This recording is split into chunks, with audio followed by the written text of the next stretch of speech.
Think about the last time someone on your team came to you with a decision they could have made themselves.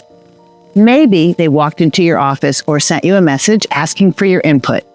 You gave your opinion, they left feeling relieved, and you felt valued and needed. It's a common feeling. But here's the truth.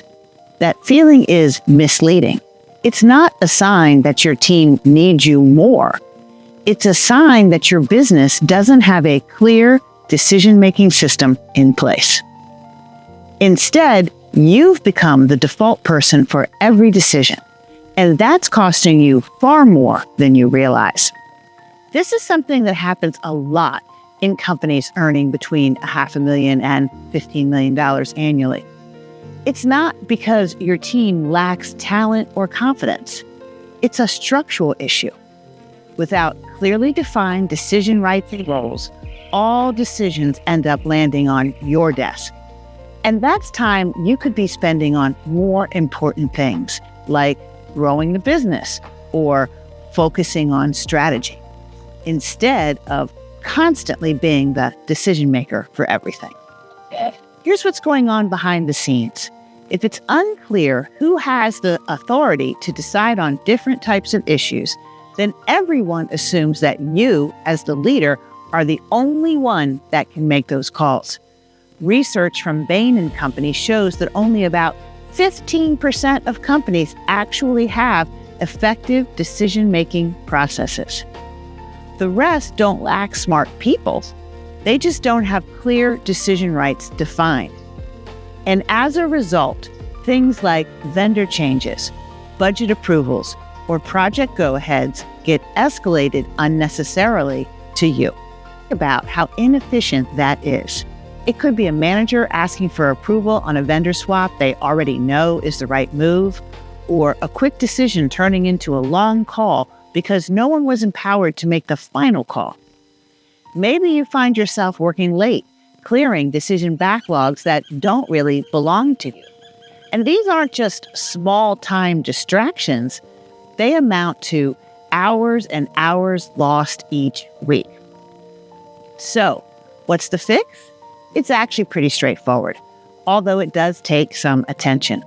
First, identify the 10 most common decisions that come across your desk. Then assign one specific person, not just by title, but by name, as the decision maker for each one. This eliminates confusion over who is in charge. Second, establish clear thresholds for when a decision should be escalated to you. This could be based on dollar amounts, risk factors, or whether a decision can be reversed later. Your team should have a clear understanding of what requires your input and what they can handle on their own. And finally, when someone comes to you with a decision they're already authorized to make, don't just give the answer. Ask them instead, what would you decide and why? This helps to reinforce their confidence and ownership in those decisions. When everything keeps coming back to you, it's not because your business is keeping you safe from risks. In reality, it's building a dependency on you that makes it impossible to freely step away or focus on the bigger priorities. And this dependency is costly, not just in time, but in growth opportunities and the ability to scale.